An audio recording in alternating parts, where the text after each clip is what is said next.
Hello, welcome to the video. Today I'll be over-explaining the lore behind Kane Pixel's Backroom series and the theories that I believe are true. I have re-recorded this 30 times, so please give any feedback in the comments and I will gladly take it. Anyways, I will start from me from like 3 days ago. Enjoy the video. On May 12th, 2009, in a 4chan paranormal board, a user asked about images that just felt off. A user then posted on the thread this photo, captioning it, "If you're not careful and you no clip out of reality in the wrong areas, you'll end up in the backrooms, where it's nothing but the stink of old moist carpet, the madness of mono yellow, the endless background noise of fluorescent lights at maximum hum buzz, and approximately 600 million square miles of randomly segmented empty rooms to be trapped in.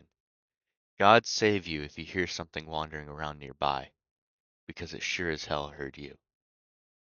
Alright, which gives us a baseline for our whole series, as the whole concept of the backrooms is used as a base, while the whole story builds around it. Without the concept of levels or factions, I'll be providing the story in a video by video basis and not in chronological order. And apparently it made my head hurt while typing all that. We're just gonna ignore that. He doesn't. Oh no, he was talking about that. Oh yeah, sorry me. Um, like seriously, I spent over 8 hours of my life writing this, and I can barely understand the timeline as is. Oh, you think that's bad? You think that's bad? You spent 2 days, 2 days writing this stupid script because you just kept finding things. I hope you're proud of yourself, Daddy. God. The video we will start with is found footage one, which is the first like backrooms related video on Kane's channel. The rest are just, I think, Attack on Titan and other short things. I think. Whatever. Our cameraman, Kane Backrooms, which is what I'll call him since I think Kane Parson is the director in this short film, and he's director of the short film. You get the point. Let's just continue.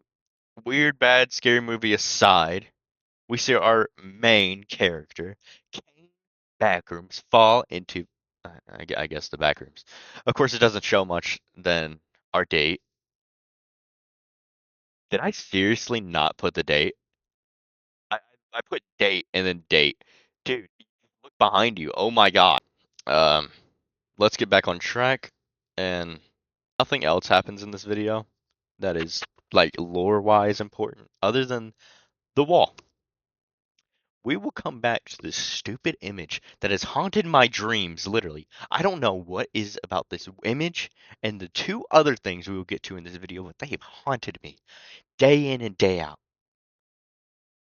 Also, I told myself to just like die in 5 years or something. I don't know. Um. Also, it skips 5 years. I just want to say that. I'm sorry, me. I don't know what I did to hurt you, but please forgive me. Um, I'm just crashing out of myself apparently. So if it seems like I'm recapping the whole series without pointing out every minute detail, which is what I'm doing right now, of course, just the lore is gonna be at the end of the video. So just like here's a timestamp. I'll give you like 3 seconds. All right, for those who stayed, welcome. We will finish watching the series.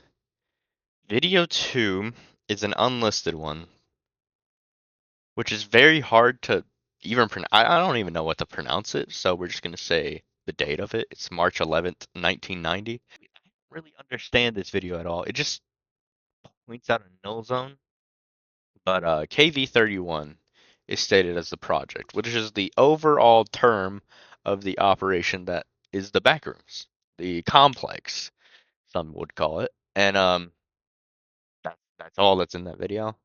If you guys know of anything, please tell me. because I'm just taking this from mine and video 3, July 2nd, 1988. Just I did watch it, and yeah, it's the exact same thing. I wrote down the script. I apologize for all the missteps and the mistakes and the order of which this thing is going. I don't know what I was writing in this script, but apparently it wasn't good enough for me. I just had to. The next two videos, video 3 and 4, show the doors being unable to shut with green flashes and explosions, of course. But in the fourth video, it starts by playing Daisy Bell, which is just, the first song a computer could ever sing, which is, funnily enough, kind of weird because it's like a computer made the backrooms. Just saying. Also, Ivan Beck, New York Times, please don't dox me. Anyways, video 5, 2/03/1990. In this video, looking at missing person posters. The names shown are Nicholas Bolton, Margaret Watson, striped shirt guy, Ellis White, and Janice Scott. The graph then shows from the year 1987 to the year, just keeps going up. It really doesn't stop. And at the end, it shows us, I guess, it's either someone we haven't seen yet on the wall, or it's Nicholas Bolton.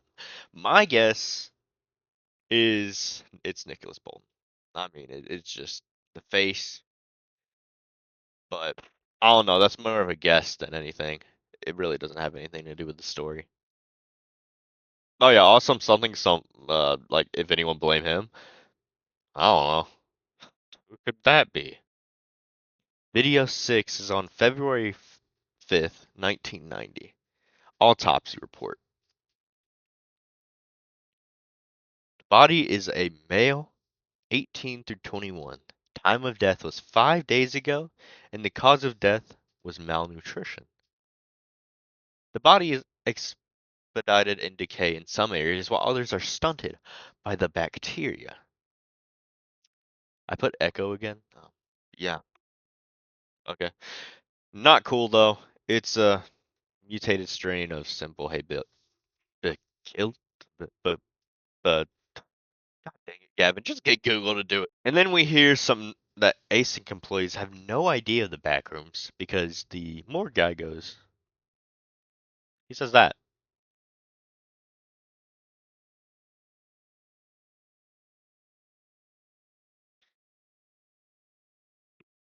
No clue. Really no clue what to. Totally no clue. Totally not at the end of the video. Video 7, February 2nd, 1990. We are introduced to our main boy, Peter. Peter, what in God's name did I put in the script? Lycan? Okay. He's a defiant rebel that goes off the tape to hear a crowd of voices. And apparently his team doesn't hear him, even though it sounds like he's shouting, but whatever. It's 2 months later, and Peter has been sent into the future. The voices have disappeared and his team is gone. Even the tape, or rope, or whatever that is. He also explores and comes back to the Async HQ. Oh yeah, and this trash chute. I thought that was pretty cool. Anyways, next video. Video 8, motion detected. I think we'll just come back to this video overall because it has a lot of like details I want to talk about. Anyways, here's a picture of a bunny. Video 9, 5/10/1982. We are sent back to 1982 in the Oak Ridge National Laboratory under the supervision of Philip Heyman. I don't think he ever appears again, but we'll just skip that. We are shown one of our first looks at the first example of the magnet distortion machine. And it just shows green and yellow glow, basically. That's pretty much. Video 10, 5/6/1990. Now, everybody, say hi to our boy Marvin. Yay, Marvin! Here's our camera guy for the episode, so we'll follow his perspective. So just follow him and totally don't fall in the pitfalls like he just does. Oh, there he went. Bye, Mark. Oh, he's alive. Never mind. Red Street. Why did I write this? Why did I write this? All right. Anyways, the street. He falls into a street. It's red because I'll explain it in a bit, but just keep it, you know, ambiguous, please.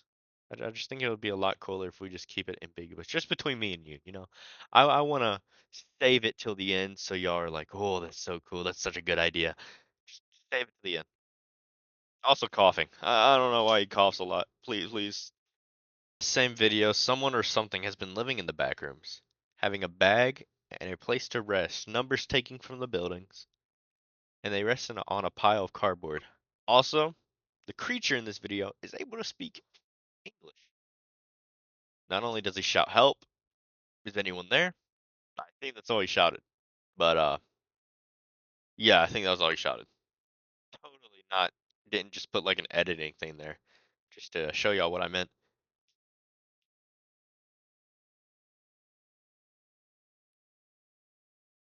Video 11. Report. It's a recap of everything from the last episode with a lot of budget and ideas behind it. Not only because Async knows they are alone in the backrooms and actively copying what it's remembering above. And I believe it might have been Async's first encounter with a dangerous entity. But that's just between me and you again, you know. Me and you, we go far, dude. We go far. Video 12. Unknown date and numbers in the title. And in book code, it relates to the yellow wallpaper. We will also be pushing this one to the end because not only do I want to have a little book time with y'all and, have a set up, and I think that would be pretty cool. Uh, I just think it'll be, you know, safe and ideal to push it to the end. You know? All right, that's good to hear. A presentation is shown in the video 13. I forgot the date. There's the date. And if you're deaf, it's 50390. And this shows the potentials of the complex to the US government. Until our boy Peter shows back up. Peter, where'd you go? Where have you been, dog? I totally didn't see you in the other video. That's so weird. Video 15. We skipped 14 because it was just a same day call with Ivan Beck. And the person on the phone was being lied to by Ivan, which is pretty online with what Ivan does. He just lies. And it said Peter died in a vineyard, which he didn't. Now, video 15. This is found footage too. 1995. Woo! 95. That was the best year of my life. I wasn't even born yet. Found footage too. A lot of things happen in this video, and it leads to our character finding what I'll call a hive. For another reason I'll bring up later, and she gets chased until she ends up in this room, and then green cracks form on the wall. They glow, and I guess she drops the camera. Kind of scary. Video 16. Woo! We made it so far. All right, it's a home video. Basically around New York, with random cuts in it, which I think we should push to the end, but I was advised not to by an anonymous source, so I'm going to just instead put random facts from this video. Like Mike Nestor 2315, 3 years ago. He stated, Boomer here. The synth keyboard is playing Time Passages, a 1978 Al Stewart song. And in quotes, I know you're in there. You're just out of sight. Time Passages. Chef Kiss. Kane Pixels. I love this guy. I want to start having like vocabulary like that. And we got our boy Jay over here. JBoy19. And he's going to give an example I wouldn't give entirely, but I will say it is an alternative of what my thoughts are on this certain thing. And here's what he says. At 44 seconds, you see a strange map on the screen. I did some digging and found a reference to the exact same picture. This is called a yeah. Yeah, no, I'm not saying that. Which is an ancient map of the universe created all around 1660. Oh my God, why? Why do you put this twice? Apparently translate to celestial plane or star chart. This leads into the study of stereographic projections, which is a way of projecting shapes or objects on a plane, which I'm not sure what it all exactly means, but Kane doesn't just put obscure references in a video without giving some information on the lore of the series. And I agree with him. Kane wouldn't, because I think this guy's dead on. I just changed my mind. Holy crap. That's crazy, right? Crazy. He just changed my mind. I read that 3 times before, but I don't think Kane put that just for that, because one of the creators said something else. But I'm saving that till later. Ah! Anyways, let's get back on track. Video 17. 52590. Reunion. Our boy Peter is back. He meets his team. They're so happy. Mark's Mark got shot. Um, yeah, this is just gonna be saved for later. I apologize again, but this is a lot of lore in this one. I noticed I start cutting out randomly, so I apologize for this, Mike. I'll grab one after I rewatch the movie about 4 times in theaters. But video 18, 52690. The video damage control starts where we left off with Peter running away, and async saying Peter died falling onto a rock. Which I don't believe. Peter is literally the strongest man, apparently, in this whole series. And that is backed up with a tape of someone walking through a city and a phone ringing. Once again, a lot of lore that I want to save till the end. I apologize for all this, but it's just so much, and I already have a whole board back here with the lore lined up. Why would I do this to myself if I'm not? Sorry, I started crashing out there. Anyways, video 19. The date is unstated, but it shows around 1972. Ivan Beck first saw the backrooms through the magnetic distortion system, which I believe it was an error. Once again, not a lot of information from this video other than Ivan Beck, which is going to be good on a timeline, but not really good just saying it outright because not a lot of stuff makes sense. Anyways, video 20. Woo! We made it so far. 11/14/1989. The lighting and tile survey shows us how the backrooms was formed perfectly just without any insulation, which is why we can hear our characters going, "Oh, it's so chilly." And how the lights and everything made with the lights were made around 1973 and 1975. One from a Polish facility, from what I can remember. If I'm wrong, Gavin, correct me. Thank you, Gavin. You're a lifesaver. Anyways, the next video on our timeline is video 21. I don't know why I said on our timeline because we haven't even gotten to that yet. It's around the time of the Oklahoma City bombing. Sorry, I said Ohio. I'm kind of slow. And we meet our boy Ravi, though. Ravi. Ravi. Ravi. I believe this is one of the most interesting videos in the whole timeline, by the way.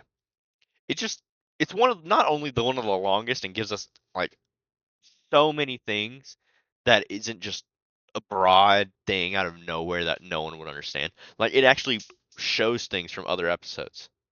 It shows things we haven't seen, but we will see in the future. Anyway, I'm getting off track. We see a depiction of a null zone between 2007 and 2009. And first depiction of still alive, baby. Whoa! Also, Ravi finds a body in the still life room, which is horrifying. We got Sun. We got Mao Zedong. We got that Buddha statue. And diazepam.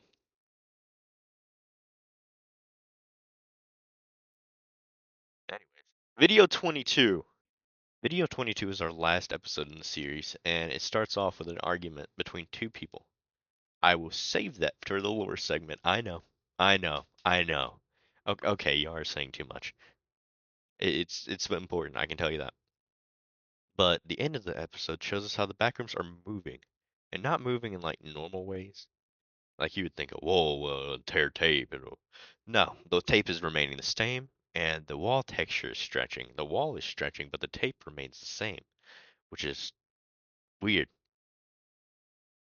Also, we get that. I don't know how to explain this room. Uh, please help me explain this. Anyways, Gavin, pick up after you watch the movie 17 times. All right. It might be connected to my webcam up there, so you might hear a lot more or a lot less. But here's the movie recap I was gonna do like a week ago. Anyways, so we have the first date that we know. The first date that we know of is. That's great, Kitty. First date that we know of is June 19th, 1990. And this will occur over our downward slope into the back rooms. Act like I'm your teacher or something right now. So there's an async setup that we first see, and our boy, crap, I forgot his name. Warren Naren. Remember that name. It's not important. Warren Naren. Uh, this is all spoilers, by the way. So if you haven't watched the movie, go watch it. Please. Please. Kitty, what are you doing? Alright. A bird falls into the back rooms. So, that's a bird, by the way. That right there, that's a bird. That bird falls into the back rooms, and our boy Warren, he's gonna be right here. I don't have yellow, so just imagine this is Warren. I'm gonna give him that. That's Warren. He's wearing a hazmat suit. Totally. He's separated. He tries to use the radio, but radio no work. And radios are a significant source of power in the back rooms. I think. I mean, I don't really know. That's a radio, by the way. And he's chased by the entity. So this is the entity. It's very important that he looks like this. That that comes important later. Don't worry about that. If you have watched the movie, or if you haven't, I'm disappointed in you. Anyways, it's next thing we see is Mary and her mom doing the little hand thing. You know, I don't know if you're rich or not, but usually if you build your own house, you like put your hand and conk. I don't know. I'm not that rich or anything, so I've never done it, but I know a friend that has, and then he sold the house, so his handprints are just there with the rest of his family's. My phone just went off, so this is all gonna be in, by the way. All right, this is gonna be on the test. The test at the end of the week. Okay, so you better lock in. I'm looking at myself instead of the camera. I apologize. Crestridge Towers.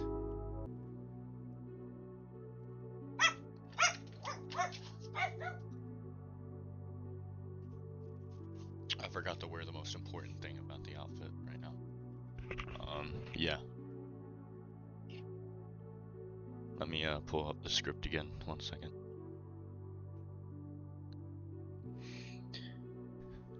Alright.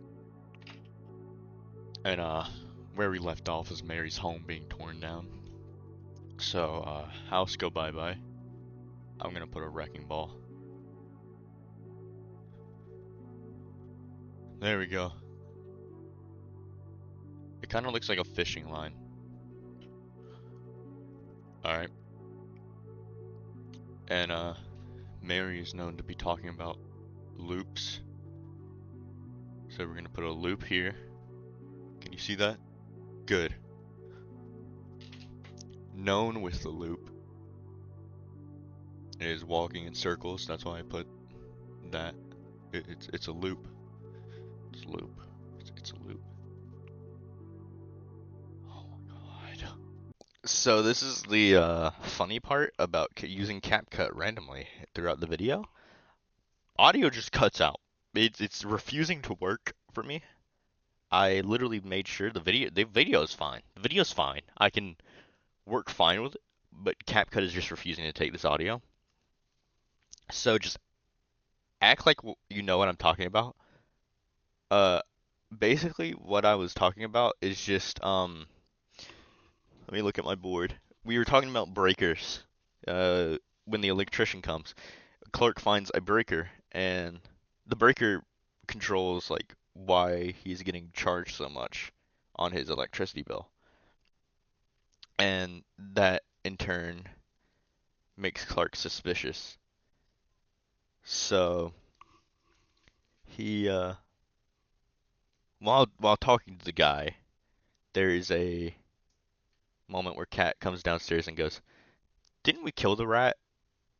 And then Clark goes, "There's rats," which I think because there's rats, there was a rat. I think the rat went into the backrooms and was copied by Still Life. So that's why it's two of them.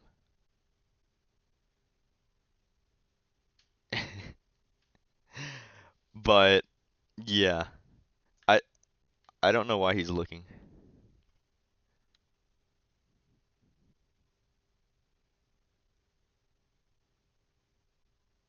Uh, there's me drawing a rat. Just enjoy that. That's stupid when I record the. That's a rat. Now we have 8754 on Clark's house. I don't know why I wrote that down. Wrote that down. Let's do a background search on it. All right. So researching it. The meaning is probably an angel number because it says a lot about Clark overall, but the 4 in the message foretells a significant personal issue, and if you do not cease viewing your permanent partner's presence as unshakable and definitive, obsession with one's career is a ticking time bomb, which is true with Clark. Clark was obsessed with his career as an architect, but he was never able to do it, and he sees his partner as permanent, and it never was permanent. And you may preserve your marriage, but you'll lose. I don't know what that means. Continuing, the number may be stated in three words as leave, escape, and survey. That's the back rooms. That's the back room. Just because of that, 8754. That's Clark. That's Clark. That's Clark. That's Clark. No, sorry, I almost threw up. Let's keep looking. And advise to change your way. Most folks decline an offer from someone you have already broken up with. Um, I'm looking at it. So, I went back to look at 628 with Mary. I think it would fit Mary because it's focused on just you're working too much basically. You're not doing a work-life balance. So when you see a 628, it means just to reflect on what you're missing out on. And I believe that is Mary because not only does she have no one left, but she's focused on helping others and not worrying about herself. Makes sense. Now with the party, I don't understand. I'm guessing it was a segue, basically, just to be like, um, a reflection on the past with Mary, because she was scared of her mom. I'm still out of frame. That's better.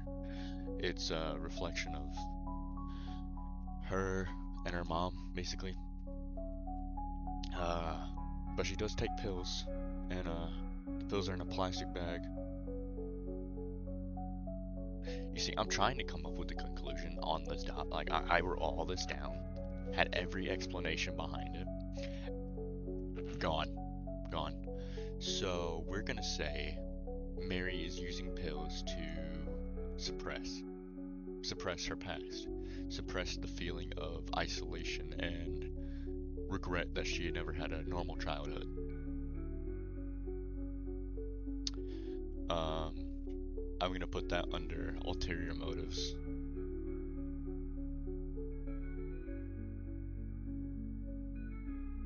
I don't know how to spell ulterior. Ul- ul- ul- ul- So then we cut to Clark drinking,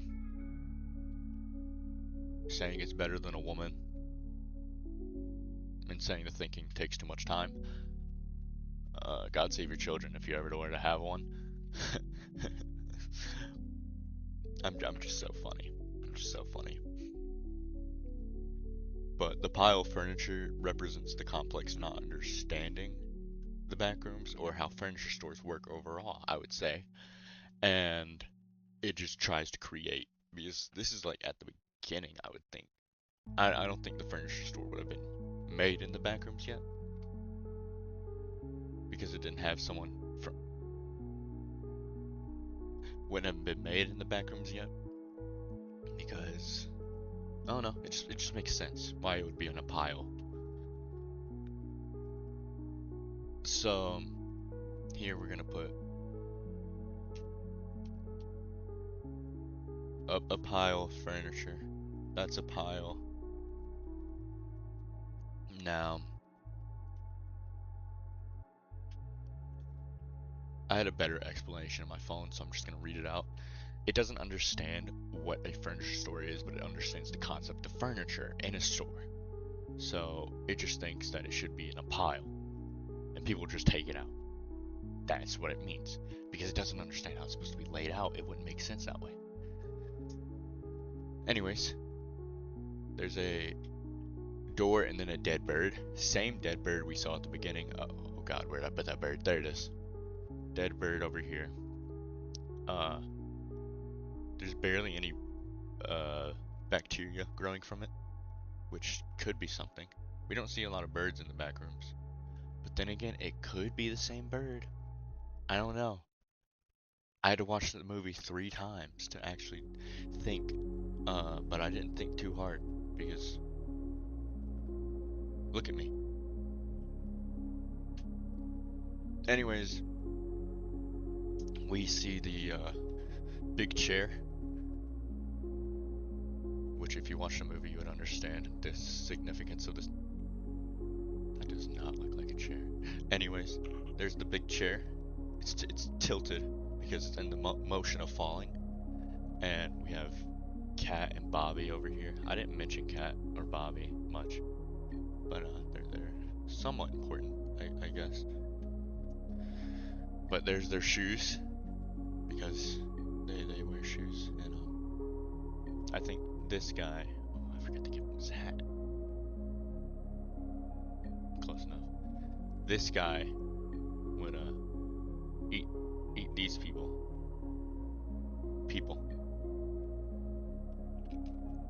Let's continue. From here we go to the caveman. Now the caveman is something we've already seen in Found Footage 3, but in Found Footage 3 it didn't have the tape in it, which is weird, I would say. So we're gonna say caveman. We're gonna put like a cardboard cutout. That is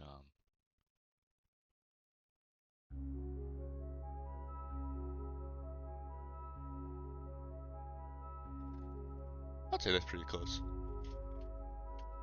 We get the caveman with the tape coming out of it, replicating humans to attract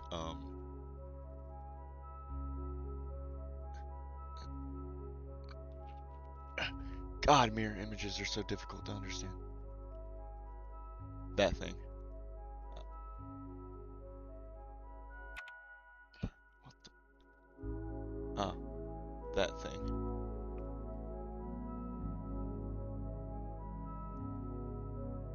And other thing destroys it. We see a lot of stuff in the places mirrored, so I'm gonna write Michael Jackson.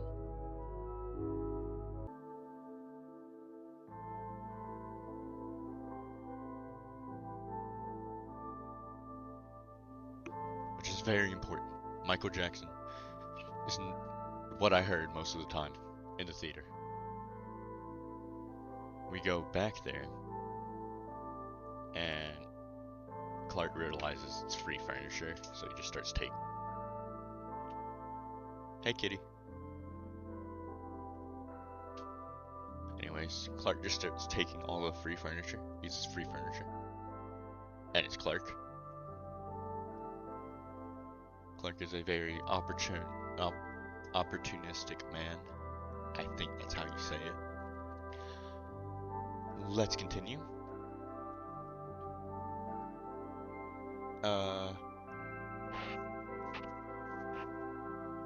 backrooms already knew about Clark before he knew about them, which is obvious from the thresholds opening and it copying what it saw.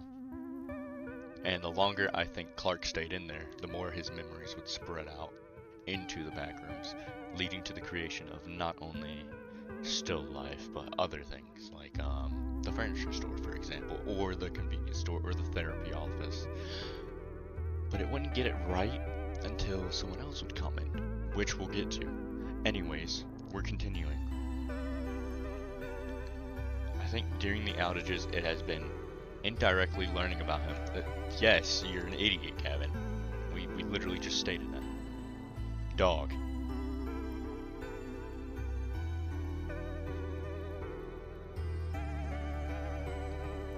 I don't know if you can see that. I just wrote dog.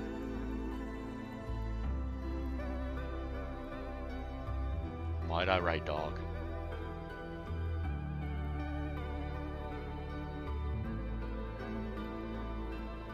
Why'd I write dog? I'm thinking really hard right now. It's just dog. Why'd I write dog?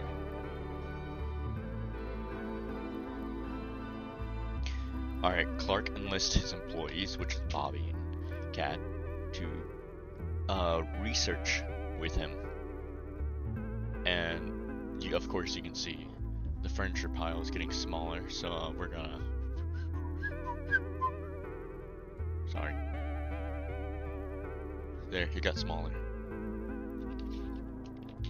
And it bleeds too.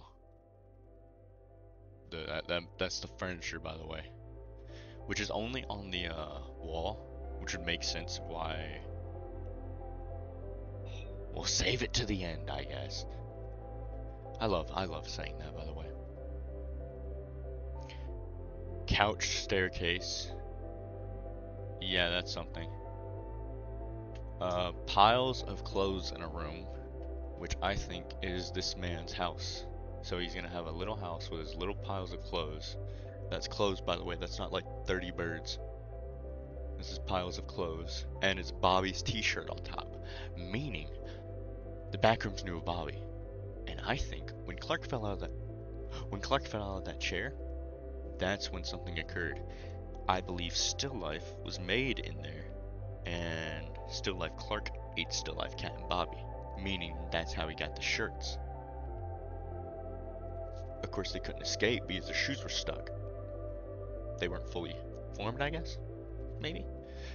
But it's the best guess I can come up with. Now we have the sun. Um, I think I'm probably gonna make the sun into its own video because not only is there just so much about it, but there's just so much about it. But I will put the sun down here for future reference. I'm gonna put it behind a window, actually.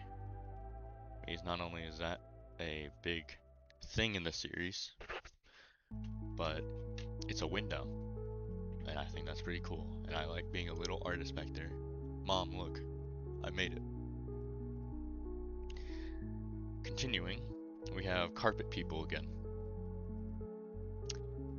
I would believe this is how Still Life is made at some point, but we aren't really told much about how carpet people are formed or why they're formed. So we're gonna continue. There's an invisible no zone in the backrooms where you can see someone on one side, but the person can't see you on the other, which is pretty prominent in the backrooms. A no zone where you can see someone or hear someone, but they can't hear or see you.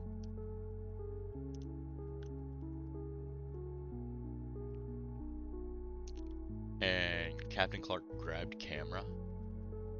Uh-oh, I gave away his name. This is Plark, is what the community calls him. Plark. That's his name, Plark. Plark grabs the camera, trying to imitate Clark. It's very human.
So we have Six Eye Man, Clark's wife, and Leland, which could be Leland Kirby.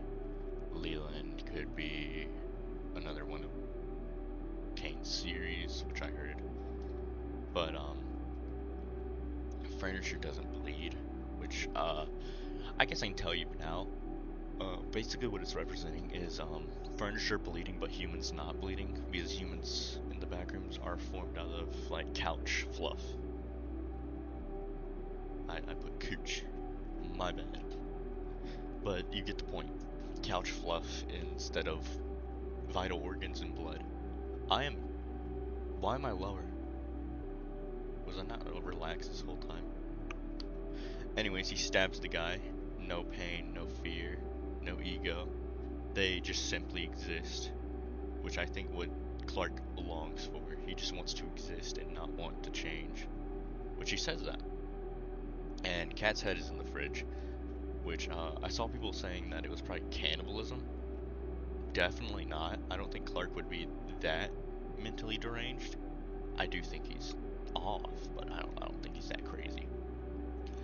Uh, Clark wants to be right, so he role plays with Mary again, and he just wants to be right so bad. He just wants to be in the right. He wants to be the victim. He wants to be something he isn't, basically. He wants everyone else to be the enemy, the evil person doing the bad things, and he wants to always be right. And the still life just doesn't listen to him, by the way. He asked them to set the mood, and they just don't. I'm guessing because they just don't understand English that well. But he has a reserved personality, Clark does, until he's set up with the fact that he isn't good enough and he is a bad person. Outside of the window, there's a chair on a ledge, which is like a school chair. I don't know why I wrote that down, but it was there. I thought it was pretty cool. This is my house. I pay her for okay, wait. uh, I'm sorry I broke the glass and woke you up. I know how you like to sleep early. I was at the store late. I guess I lost track of time. I was checking the inventory, then I stopped off for a few beers. Mary says to find a few. As many as I wanted. This is my house. I pay for your school time at school and the roof all over your head. Someone has to get off their fat butt and work around here. And then he goes, stay in character. Because he wants him to say, just because you aren't an architect doesn't mean. He wants her to say that so he can lash out and make himself be the victim. But she's the victim at that point. Mary is the victim. She starts going. It wasn't the drinking or the stumbling. It was the whining and blaming everyone else, blaming everyone but himself. How do I stop? Honestly, I have no idea. It's not up to me to help you. I can't save everyone. Which leads me back to who Mary is. Mary became a therapist or psychiatrist. We don't exactly know. There's probably a idea of it, but my idea is Mary was put into the idea of a victim and she wanted to become the savior. So I'm going to put a halo over her head. And it loops because she can never help anyone. Just like everyone wants to be helped, no one can be. It's up to them to change. And she can't save everyone. She has a savior complex where she believes she's higher than everyone else, but not as high to be like, I'm better than you. No, she wants to be high to help people. But she can't. She can't save everyone. She has a savior complex to get the ego boost she's always wanted. The appreciation she's wanted. But she can't. She can't get that. She's human. We all are. Now, Clark goes, I don't think I want to change. I like it in here. it's been the first time in a long time where I feel like I'm right where I want to be. And then Mary goes, then stay right where you are. Because she wants him to be happy. She's an empathetic human being. A very empathetic human being. Even for people who do her bad, she's very empathetic. Like her mom. Her mom didn't treat her the best, but she was still empathetic. She has that savior complex. She wants to help. But as much as you help, you can't help everyone. And Clark apologizes. And then his wife runs away. And then our boy Clark comes in here and was that the bite of 90?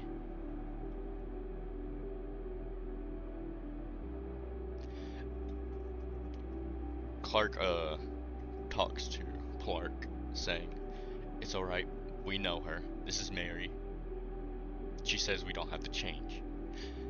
And I saw a theory on this because right when Clark was shown that, shouted at, he realized that he was not the victim at all. He was the perpetrator, the suspect, the criminal, in a way, to say things. He was the one in the wrong, and he doesn't like that. So he realized that he's the problem. So when he sees Clark, he says, "We don't have to change," even though he knows he's the problem. Clark is the problem. Clark is the egotistical businessman that Clark is. The drunk, egotistical businessman. And Clark realizes that Clark knows. So he bites a 90 out of him. Then it leads to Mary escaping, running, a lot of running. Running like a chicken with its head cut off, because she doesn't know where she's going. It'll just lead her right back to where she is right there. Which is very, very, very foretelling of what happens. So they get to the furniture store, right? It's over this large chunk area, which is something you would see in Minecraft, basically. Where it's just something that goes all the way to bedrock, but there's no bedrock. It's just the void. If you fall, you're gone forever. You can tell that because once she drops that door, it just drops. There's no echo, there's no sound. It just falls into this empty void of nothingness. Nothing changes, nothing saves you. It's just gonna fall forever and ever and ever and ever until eventually it's just carpet. Looking all around you, it's just walls of carpet falling down, which is what my guess would be. I don't think it regurgitates everything over and over again. I think it would merge the textures and just keep going down. Because it just can't make walls after it forgets what walls are, what houses are. It would just make that straight shaft. Just as the last thing to remember. Let's continue. She gets into the furniture store, right? She sees the setup with the caveman in the middle and the CO2 tanks around her. These would spray out once they detect something knocking over the caveman. They spray. Mary is dazed, and Clark is on top of her, about to kill her. Well, from what we can tell, he's about to kill her. Which is weird because he doesn't kill people like that. But then again, his leg was broken, so he could have. We don't know. We continue, and Mary uses her concrete hand that she got from the construction site to smash against Clark's head as like a weapon, I guess. I don't know what that could be a metaphor for, but it was probably just a good luck charm. Just a sign of being human, I guess. And once it was broken, Clark was broken and he was hurt. So she was able to slide away and go into the wall, leading to the async room. But right before she goes into the async room, I am just keep going back. I'm backpedaling. But right before she gets there, she looks at Clark one more time. Looks at Clark, I should say. She looks at Clark. And she sees the person she couldn't help. She's empathetic, even though it's not Clark, it's Clark. she's empathetic because that's the person she couldn't help. It wasn't Clark, which it was Clark, but it wasn't Clark. It was him, the guy that she couldn't help. The egotistical, higher than everyone else, Clark. The career-driven monster, Clark. And then she gets sprayed by CO2 by the async guys. She gets brought in, and in the store, I forgot to say this, but everything is not mirrored. It's almost perfect because I'm guessing Clark was in there for so long that it just mirrored what he remembered of the store. X-rays of Pirate Clark reveal that he is exactly human. He is just very tall for a human. That's it. His eyes aren't shown to be different. Nothing is shown to be different. He's just human, even though he isn't. Now, we see the hall of cardboard cutouts, and then it gets to the final scene of the movie. Mary is looking through a window of an artificial sky. She knows she can't escape anymore. She is in the worst position of all. She's asked how she got in, and she says, I walked through a wall in the basement of a furniture store. She's shown the picture of the furniture store, which is Captain Clark's Ottoman Empire. What are you doing?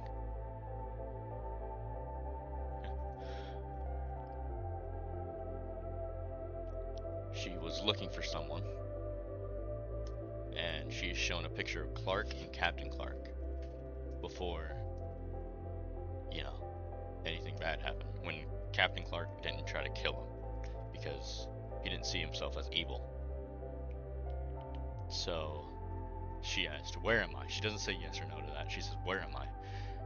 And Phil is the guy she's talking to. He's very empathetic like Mary, but he doesn't act like her. She wants to know where she's at.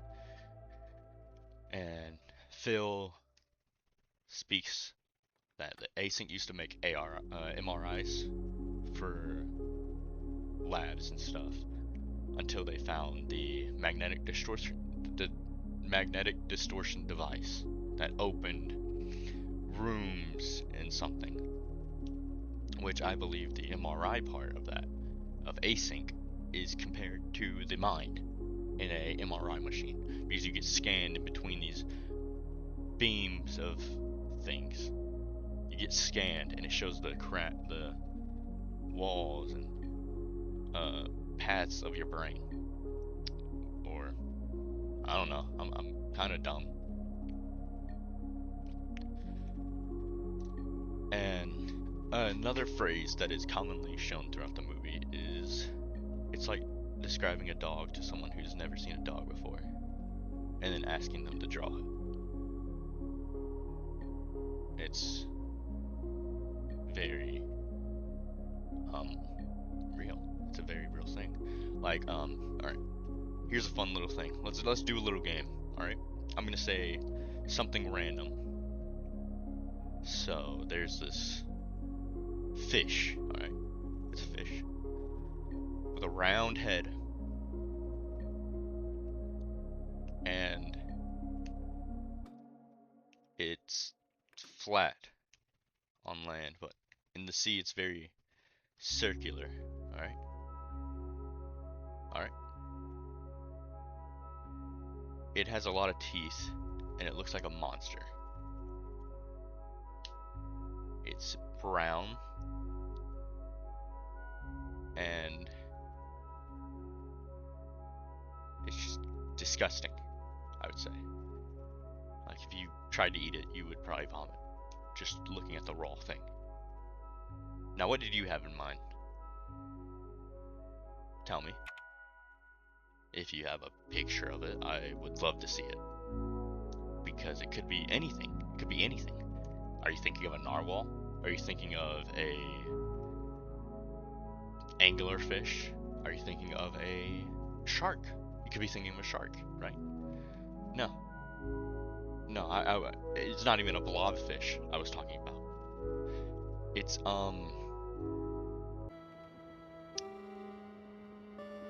different. Rows of teeth. I think like 4 maybe. The tail of it is almost like a small arrow, I would say. What do you have in mind? Now I was thinking of that one fish from the Malcolm in the Middle uh, scene. That's what I'm thinking of.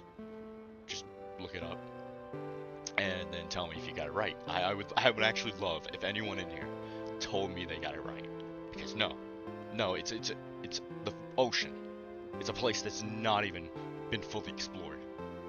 You're not gonna get it right. If you do, that's great. That's great. But it isn't from your memory, was it? You were looking it up. Maybe you remember. Maybe you remember it because you just scrolled and you saw it. But if it's straight from memory, that's awesome. I can't even lie if you do it straight from memory. Marine biologist, I guess. That's what I'm gonna call you. And you're cheating because yeah. Let's continue. Mary is shown losing her mind at the end. She's just zoned out. She's like her mom at the end of her mom's life. Unknowing, untelling. And then the backrooms is just slowly copying her mind and Clark's mind, mixing them together, showing the places they used to be. Everything.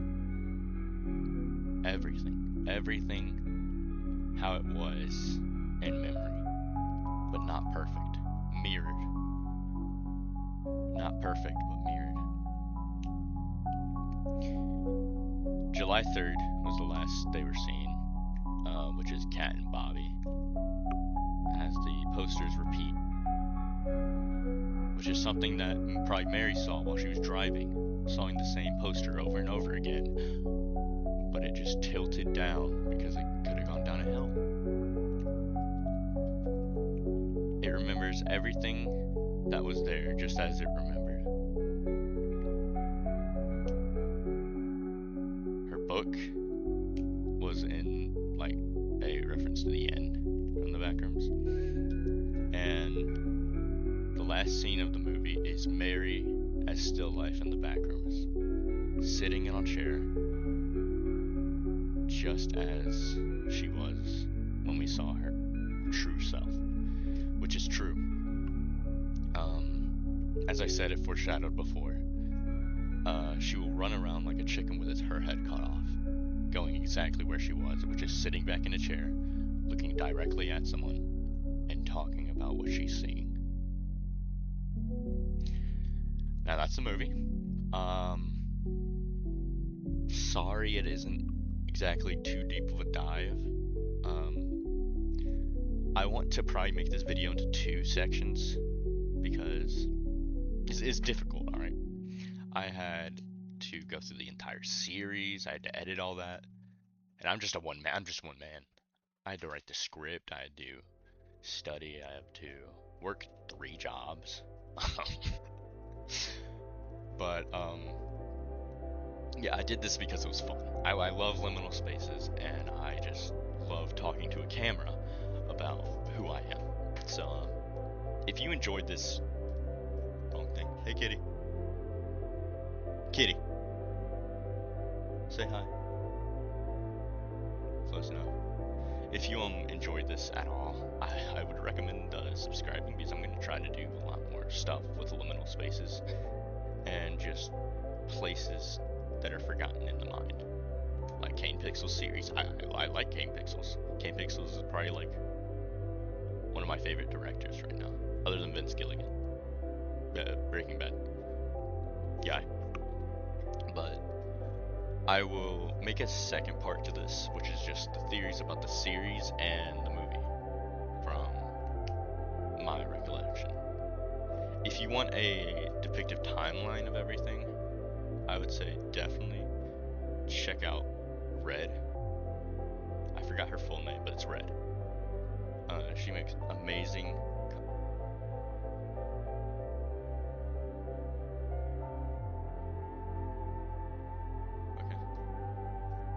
She makes amazing videos, and that's where I got the Clark thing from, because she found it on the Discord server. I need to credit that person. But go check out her video on the timeline of the backrooms, which I won't get too deep into because it's pretty complicated, but I will probably just dive into it once and again. So if you just want to check out more backroom stuff while I'm making the theory video, which is going to be like a schizophrenic rant, and if you want something more coherent, I say go check out Red. Anyways, I think that's going to be the end of this video. If you enjoyed, thank you. Thank you for just enjoying it. I enjoyed this. I enjoyed everything about this. It was very fun. Have a good day. And see you next time.